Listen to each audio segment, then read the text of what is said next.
So the U.S. Constitution has now been written, but in order for it to actually go into effect, to become the governing document for our government, it has to be ratified. And the ratification of the Constitution is really the first political battle, and it features two sides. It features the Federalists, those who want the Constitution ratified, and the Anti-Federalists. Now, they're not political parties in the modern sense, and they're not even really political parties in any sense. They were just two factions that formed around the yes or no question of, do we want this Constitution, yes or no? But the way that the ratification battle took place would occur in the same way that all political battles take place. Factions forming, arguments being made and formed, competing for votes to get representatives elected who are going to say yes or no, depending on which side you're on. So the basic outlines of the ratification battle were the same kind of politics as any sort of normal politics where you're fighting to get the outcome that you want. Once the Constitution is ratified and elections are held and a government is formed, this kind of normal politics, battling to get voters to support you, to vote for your representatives that support your view, would become American politics. And that is the kind of political system that we have, is we have competition to sway voters to support your candidates who will then advance your agenda.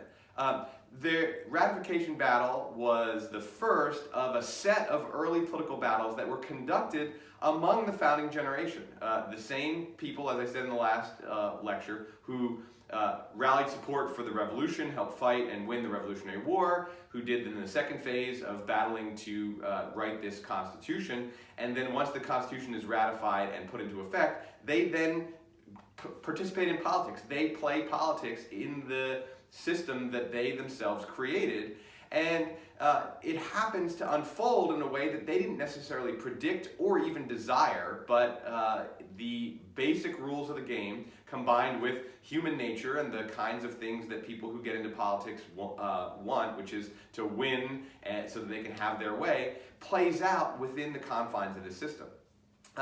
I'm going to now actually switch over to a lecture that I produced for my political parties and elections class, explaining the origin of the political parties, because the early political battles that essentially set the precedent for the practice of American politics. The Constitution sets the ground rules and the framework, and then within those ground rules and framework, a set of practices and precedents and traditions emerges. And it emerges very early in American history, right with the founding generation, the Revolutionary fighting, Constitution writing, early political battling generation.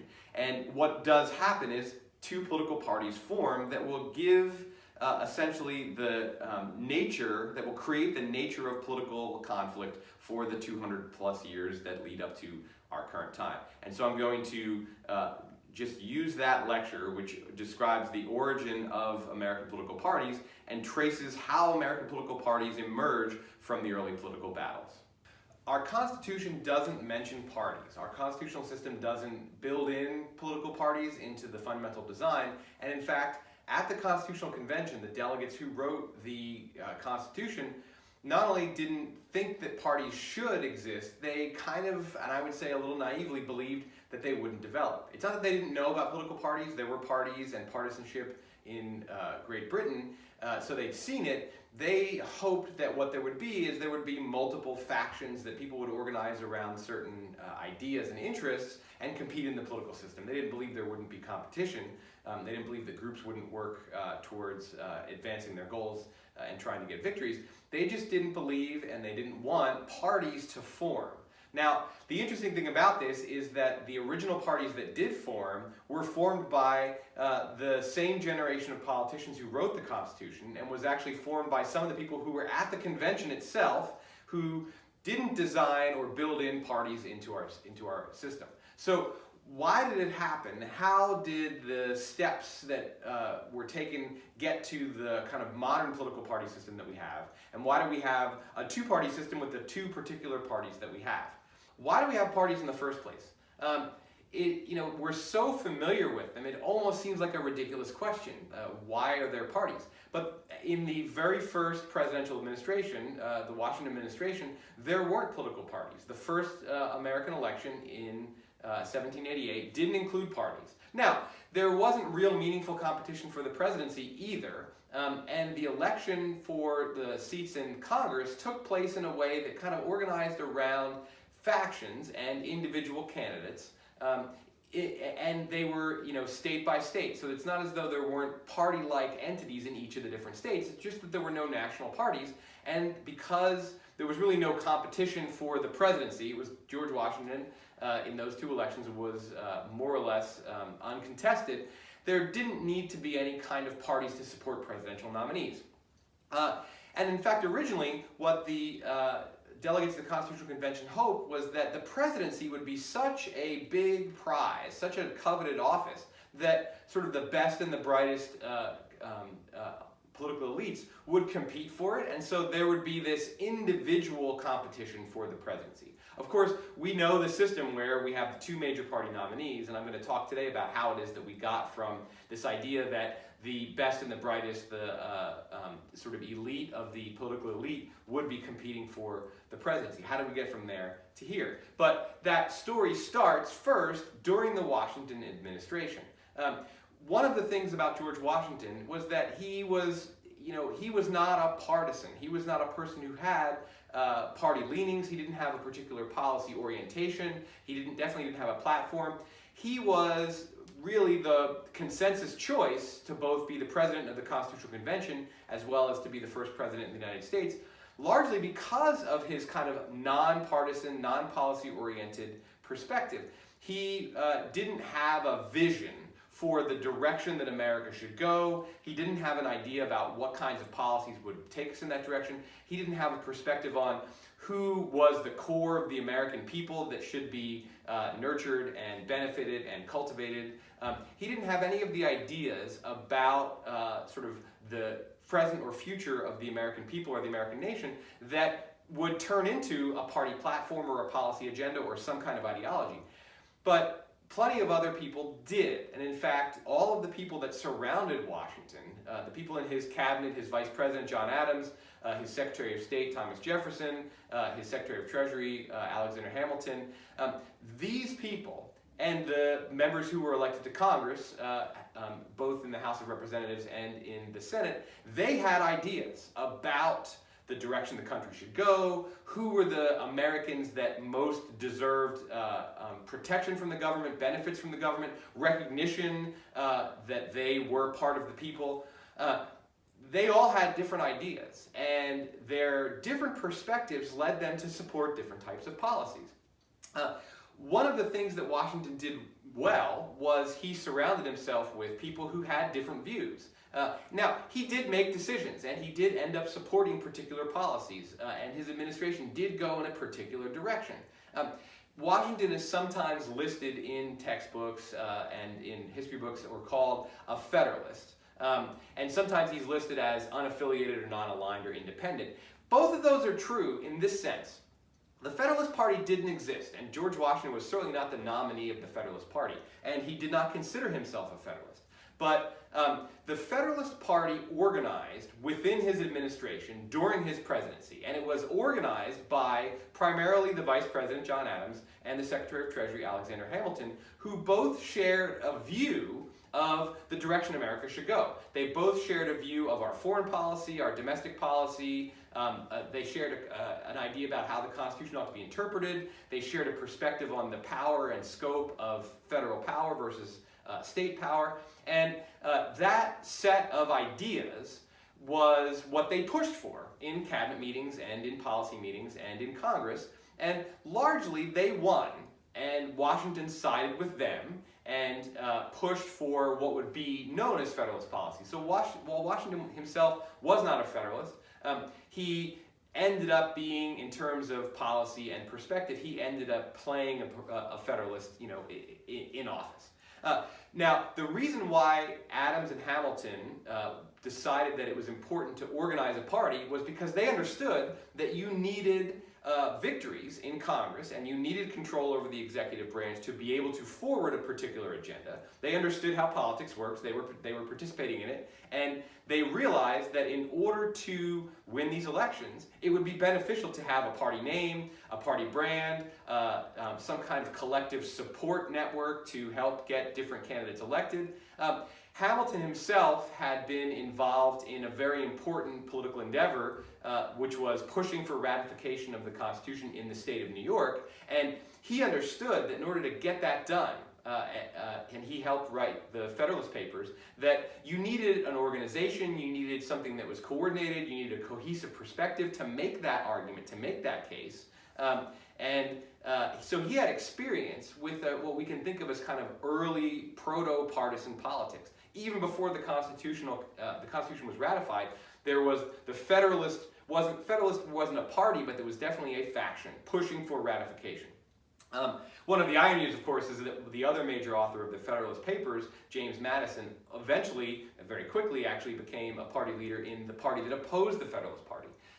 So Madison himself helped out with the Federalist cause, participated in this collective effort that Hamilton was a leader of to get the Constitution ratified in the state of New York, and then later, because he had a different policy orientation, he ended up being on the different side from Alexander Hamilton and being his political opponent when they had been political allies. But Hamilton had this experience, and he was inside the cabinet, and he knew that it was beneficial to have members of Congress who aligned with his perspective to vote for bills that Washington could sign and to promote his policies. And so there was the idea that, okay, we need more people in Congress rather than fewer. And instead of leaving that up to chance, you're the Secretary of Treasury, and you don't want to just take the Congress as it's handed to you by the voters and work with it. You want, as party leaders always have wanted ever since then, you want to have a favorable majority.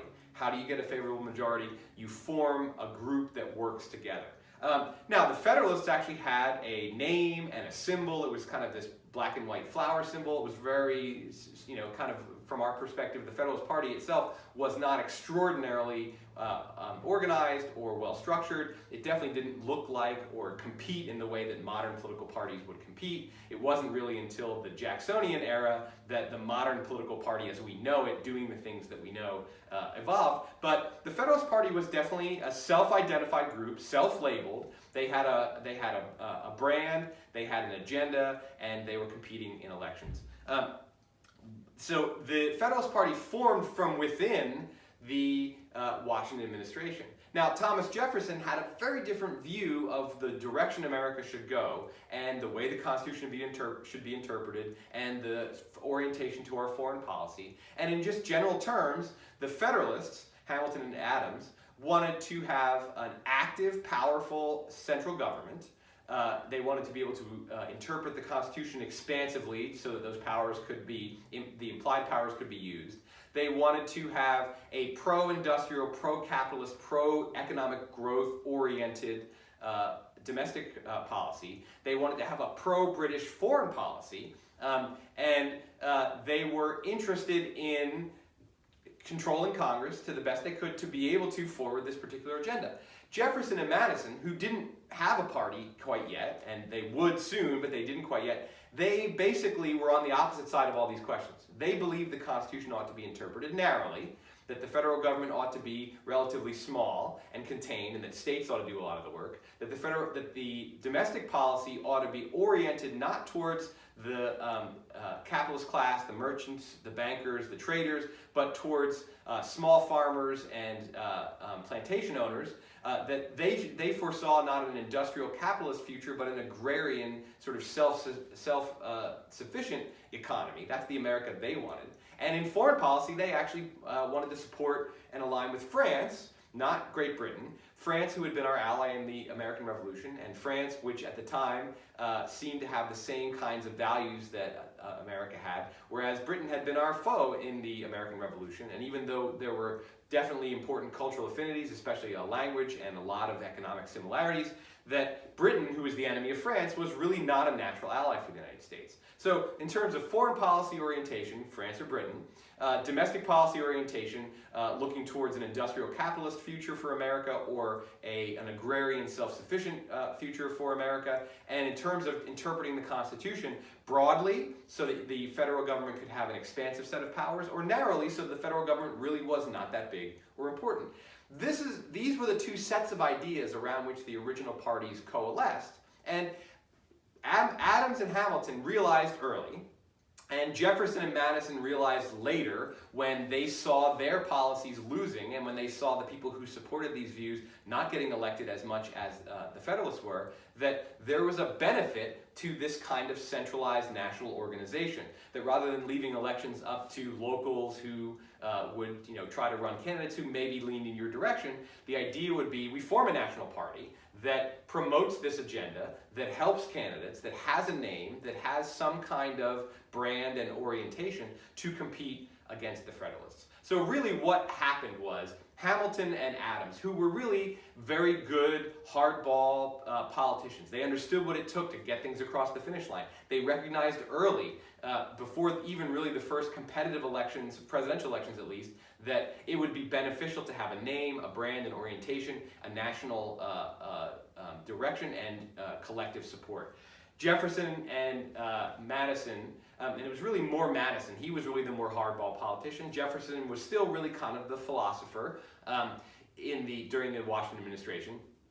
They realized in a responsive way, well, if we're going to not lose all the time, if the Federalists aren't going to get their way in every debate and win every election, control Congress, and control the direction of the country into the future, we'd better get organized as well. Now, the Federalists were both better at party organization, and then they were worse because they made a critical mistake. After the first competitive presidential election, 1796, where Vice President Adams and Secretary of State Thomas Jefferson ran against each other, and Adams won the election, and it wasn't too surprising. He was a better politician. The Federalist Party was organized. The Madison-Jefferson people were still hadn't pulled it together yet. Adams won. Now, under the original constitutional scheme for presidential elections, the president was the one who won the most electoral votes, as long as it was the majority, and the vice president was the runner-up. So if you came in second, you got to be the vice president. Thomas Jefferson came in second, and therefore Jefferson was the vice president. Now, the Adams administration was quite different from the Washington administration in the sense that Adams himself didn't really welcome the kind of diversity of opinion that Washington had. Adams had an orientation, and Washington didn't. Washington moved in, or was moved by the successes of Adams and Hamilton in the Federalist direction, but he wasn't really a Federalist. Adams was definitely a Federalist. The Congress was controlled by self-identified Federalists. Both the House and the Senate had Federalist majorities. And the other members of Congress weren't really anything else. They were just not Federalists.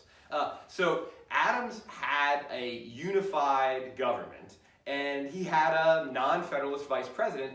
Jefferson, recognizing that the role of the vice president was relatively skimpy, and that if the president didn't want to listen to him or pay attention to him or have his voice be heard at cabinet meetings, his presence was relatively unnecessary, and it wasn't effective at all. So Jefferson basically kind of just went home. He didn't really do much as vice president. He certainly didn't participate in the Adams administration with the same kind of vigor that he participated in the Washington administration, or with the same kind of vigor that Washington's vice president Adams had participated in the Washington administration. So Adams basically had unified government as well as a unified cabinet, an administration that was looking in a particular direction. Looking ahead to future elections, what the Federalists knew they wanted to do was to be able to keep winning. And in order to keep winning, they believed that it was important to harm the opponents, the opposition, the Jeffersonian, Madisonian leaners, the people who wanted that agenda. And Adams pushed for, and Congress passed, two important laws called the Alien and Sedition Acts, just before the 1798 midterm elections. And basically what these acts did, they were extraordinarily partisan because they, one, the Alien Act allowed the president to deport aliens for certain crimes or certain offenses. And what Adams did was he rounded up and got rid of a lot of French Americans, people who either were born in France and moved, or people who had French origins, who sided with the Jeffersonian Madisonians on the idea of aligning America with France. He basically just, attempted to get rid of that demographic, which was a Jefferson-Madison supporting demographic. The Sedition Act was even worse, because what the Sedition Act did was it made criticism of the government illegal. And the Adams administration rounded up and jailed pro-Jeffersonian, pro-Madisonian, anti-Federalist newspaper editors and journalists, as well as political activists, and basically used censorship to squash the voice of their political opponents. Now, I said earlier that the Federalists were both very good and not very good. They were really good at early organization. They were really good at recognizing the benefits of this kind of brand and organization and collective coordination. They weren't good at understanding American politics, American electoral politics, and they can't really be blamed because there wasn't much American electoral politics that existed that they could look at. They had, in terms of the constitutional system, they had less than a decade of experience. In terms of American elections, they had only less than 20 years, right? The first elections started in the late 1770s.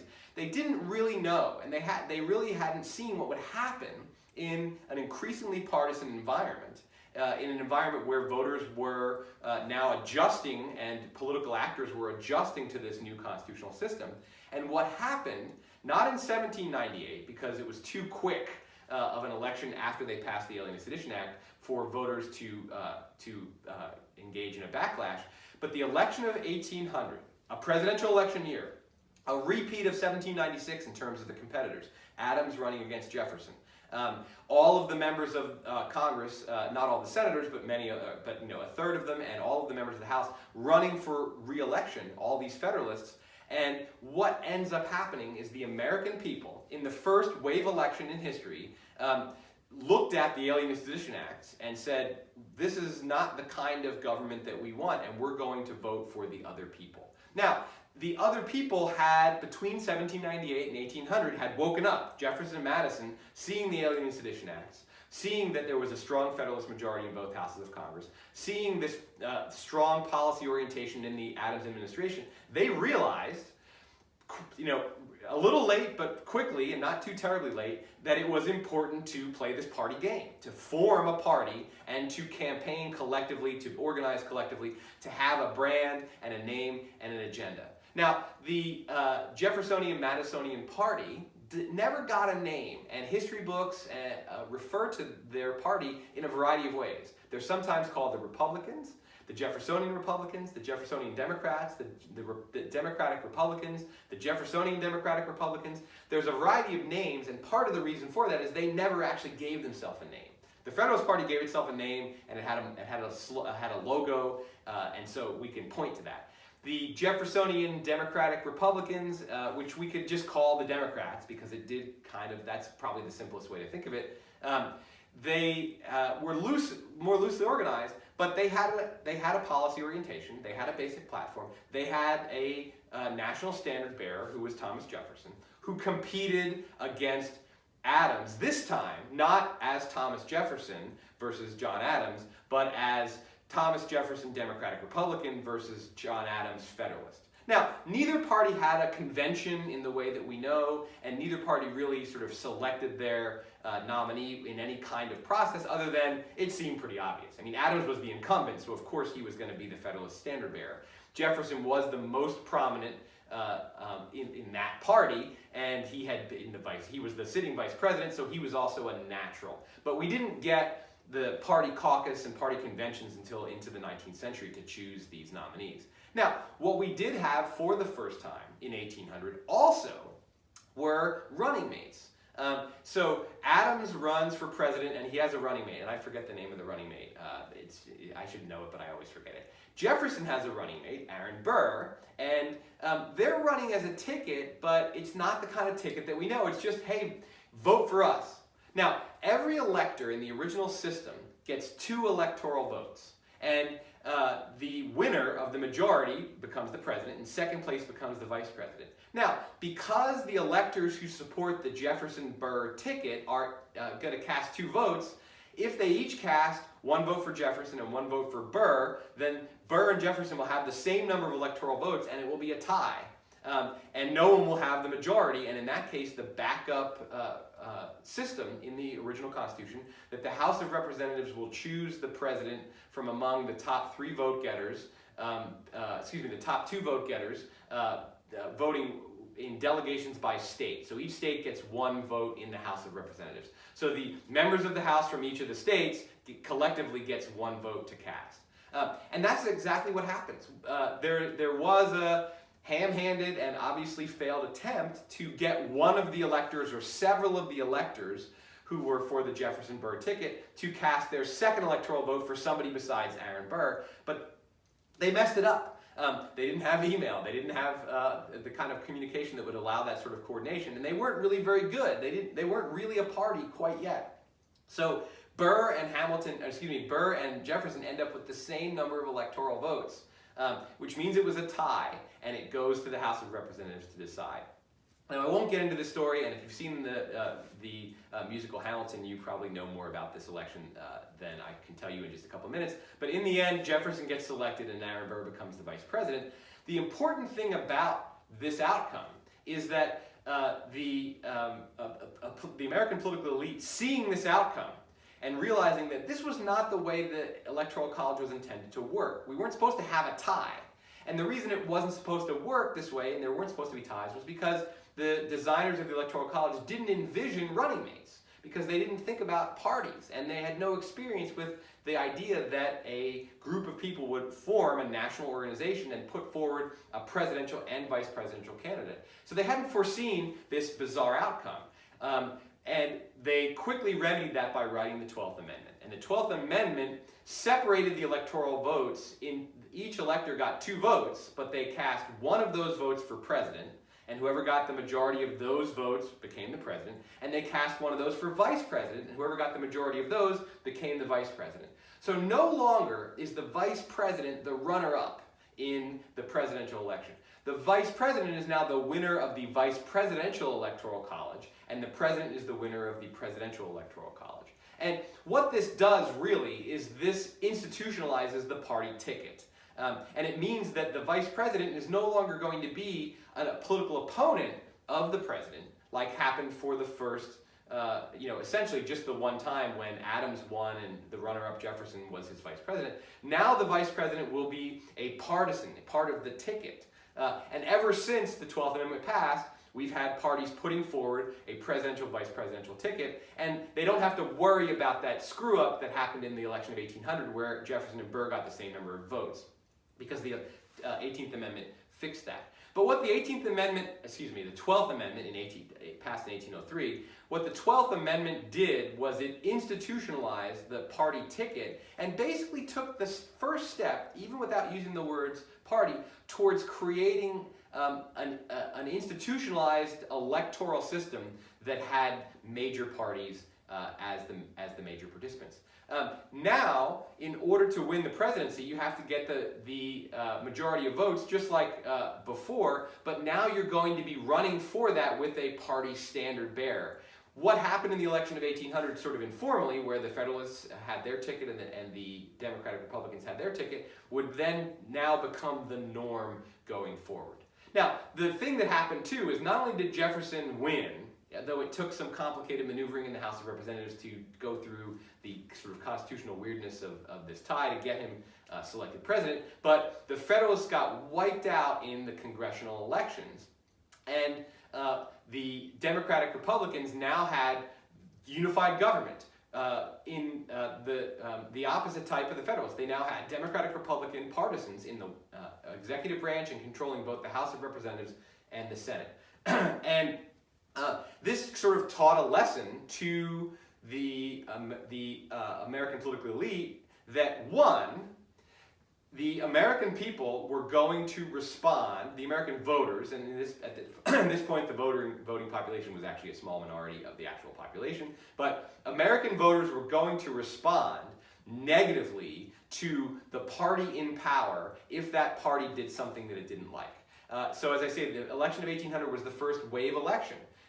It was not only a victory for the out party, the incumbent lost, but it was a flip of both houses of Congress. So we went from unified government in the hands of one party to unified government in the hands of the other. The first wave election, and that lesson of a wave election, of the potential for a wave election, was learned and has been relearned by every generation of American politicians, that the American voter will punish the in-party if it does things it doesn't like. The Alien and Sedition Act was extraordinarily unpopular. It was clearly an act of partisan power. It was an attempt for the Federalists to put their foot in the throat of their political opponents and jail them and deport them. And the American people responded by saying, that is not how we want our democracy to go. And it was a great result. The election of 1800 was a fantastic result because it showed that the American voter was going to actually engage in a kind of political retribution to the in-party for, in this case, overreach. In the future, it would be failure to follow through on promises. It would be bumbling the economy so that there was a bad economy. There have been a lot of reactive elections in American history.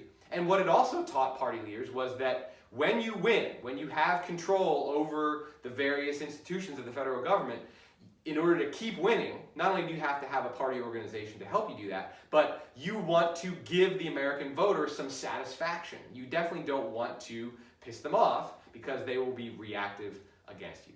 Now, one of the other things that happened in the election of 1800 that was fantastic is that it was the first peaceful transition of power from not one administration to another, because that had happened from the Washington administration to the Adams administration, but from one party to another. The Adams administration, Federalists, were leaving, and they were turning over the keys to a Democratic-Republican administration, which had a very different set of priorities and a very different set of policies that they wanted to push for. Another precedent was set. Not just was there a peaceful transfer of power, but there was political gamesmanship. Because what the outgoing Adams administration did was took refuge in the judiciary. The judicial branch of the federal government is staffed by people who have lifetime appointments. And so once you have a position, you can't be removed by elections. You can be removed by impeachment, which is a cumbersome process. The lame duck Federalist Congress created a bunch of new judicial positions. Adams filled those positions as well as filled a couple of vacancies on the Supreme Court. And essentially what the Federalists did was they said, well, we lost this election, but we're going to take refuge with our set of ideas in the judiciary. And while the Federalist Party never bounced back electorally, we never had a Federalist president again, we never had a Federalist majority in either the House or the Senate again, and the Federalist Party name more or less was dead by the end of the 1800s, by 1810. The Federalist Judges lived a really long time, and probably the most important Federalist appointee was Chief Justice John Marshall, who served 35 years as the Chief Justice of the Supreme Court, and he was an extremely influential justice who had influence on a lot of the justices who served under him, and he put the Federalist stamp on judicial policy. And so the Federalists lost big. They disappeared pretty quickly, but they took refuge in the judiciary and had a multi-generational impact on American policy going forward. And in fact, the precedents that were set during the Marshall Court with Marshall's very Federalist view, that especially not a foreign policy or even economic policy, because the judiciary doesn't really have a hand in that, so much as on interpretation of the Constitution. The Federalists lost that election, but they took refuge in the judiciary.